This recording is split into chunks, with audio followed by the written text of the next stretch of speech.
Assalamualaikum warahmatullahi wabarakatuh. Saya Salsabila Binta dengan NIM 1811739 dari PGSD 2018 Universitas Trilogi.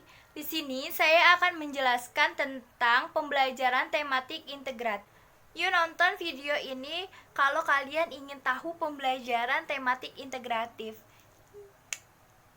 Akan menjelaskan pentingnya pelajaran tematik di SD. Apa sih pentingnya pembelajaran tematik di SD? Di dalam kehidupan sehari-hari tidak ada fenomena yang terpisah, semua bersifat terpadu, yaitu saling berkaitan. Contohnya ketika kita sedang menawar di pasar. Menawar di pasar itu secara tidak langsung ada 3 mata pelajaran. Yang pertama itu bahasa Indonesia, matematika, dan IPS. Bahasa Indonesia yaitu ketika kita berbicara kepada penjual untuk menawar. Yang matematika itu yaitu kita menurunkan harga. Misalnya penjual mengasih harga ke kita 50.000 dan kita menawarnya 40.000. Sedangkan pelajaran IPS-nya yaitu kita melakukan interaksi sesama makhluk hidup. Nah, selanjutnya saya akan menjelaskan tentang pengertian tematik integratif.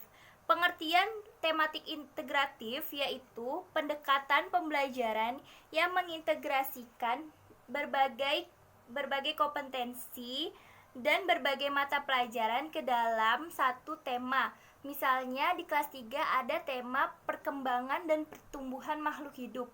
Dalam tema itu terdapat beberapa mata pelajaran seperti mata pelajaran IPA, bahasa Indonesia, dan matematika. Yang ketiga, saya akan menjelaskan tentang karakteristiknya. Yang pertama itu berpusat pada peserta didik. Yang ketiga itu memberikan pengalaman kepada peserta didik. Yang ketiga itu menyajikan konsep berbagai mata pelajaran dalam suatu proses pembelajarannya. Yang keempat itu hasil pembelajarannya dapat berkembang sesuai dengan minat dan bakat siswanya. Yang selanjutnya itu bersifat luas. Ya selanjutnya itu aktif, holistik, otentik, bermakna, dan pemisah antar mata pelajaran tidak begitu jelas.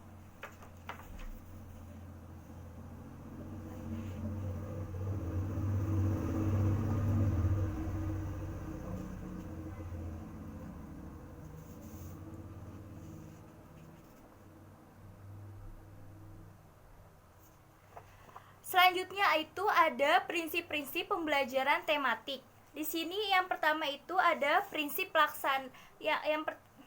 selanjutnya saya akan menjelaskan tentang prinsip-prinsip pembelajaran tematik. Di sini yang pertama itu prinsip pengendalian tema. Dalam membuat tema, hendaknya tema tidak terlalu luas dan tema itu sesuai dengan perkembangan anak pada saat itu.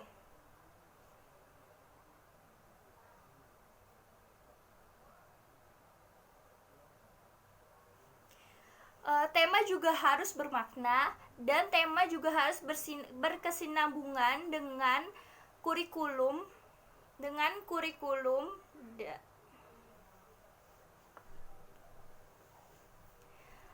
dan tema harus berkesinambungan dengan kurikulum dan harapan masyarakat.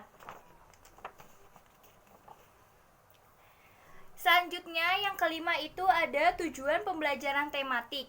Apa sih tujuan pembelajaran tematik? Yang pertama itu mengembangkan kebiasaan berpikir tinggi kepada siswanya. Yang kedua itu meningkatkan pemahaman terhadap suatu konsep yang utuh dan lebih bermakna. Yang selanjutnya itu menumbuhkan keterampilan sosial pada peserta didik. Selanjutnya itu mengembangkan kebiasaan berani dalam mengemukakan dan mengungkapkan pendapatnya dia.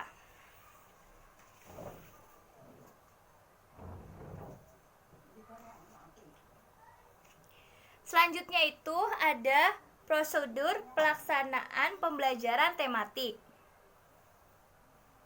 Yang pertama itu yaitu tahap perencanaan. Yang pertama itu penentuan tema. Penentuan tema ini bisa dilakukan 3, yaitu penentuan tema oleh guru, penentuan tema oleh siswanya, dan penentuan tema oleh siswa. Dan dalam prinsip evaluasi menekankan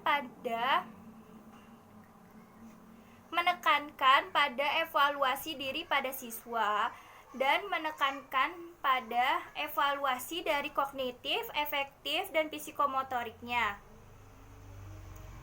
dan menggunakan alat evaluasi yang berbeda. Dan selanjutnya ada prinsip reaksi. Nah, yang kelima, saya akan menjelaskan tujuan dari pembelajaran tematik tersebut. Yang pertama itu tujuannya itu mengembangkan kebiasaan berpikir pada siswa. Yang kedua itu meningkatkan pemahaman terhadap suatu konsep utuh yang lebih bermakna. Yang selanjutnya itu menumbuhkan keterampilan sosial. Yang terakhir itu mengembangkan kebiasaan dan dalam mengungkapkan pendapat dan gagasan pada siswa.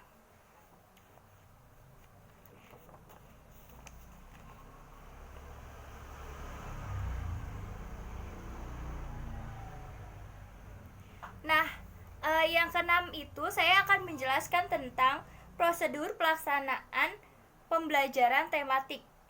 Yang pertama itu 1. Tahap perencanaan. Pada tahap perencanaan ada penentuan tema. Penentuan tema ini bisa dibuat berdasarkan 3, yaitu penentuan tema oleh guru, penentuan tema oleh siswa, dan penentuan tema yang disepakati guru dan siswa. Selanjutnya di sini adalah pemilihan aktivitas belajar. Usia anak sekolah dasar merupakan usia anak sekolah dasar merupakan usia anak-anak yang masih ingin bermain. Dunianya itu masih dunia bermain, sehingga guru harus melakukan strategi dalam pemilihan aktivitas belajar, seperti menggunakan permainan. Di dalam permainan tersebut mendorong anak untuk bertanya dan mengetahui apa yang dimaksud dalam permainan tersebut. Selanjutnya yang kedua itu ada identifikasi dan pemilihan sumber belajar pada peserta didik. Sumber belajar itu berbagai macam bentuknya, mulai dari buku, video animasi, memanfaatkan sosial media atau yang majalah, koran, dan sebagainya. Selanjutnya ada perencanaan evaluasi. Yang kedua itu ada tahap pelaksanaan. Di sini ada tahap pelaksanaan. Yang pertama itu penyajian tema, yang kedua itu curah pendapat, yang ketiga itu membuat kontrak belajar, yang keempat itu adalah pengumpulan dan analisis data, yang kelima itu penyajian hasil belajar. Nah, yang ketiga di sini ada tahap evaluasi.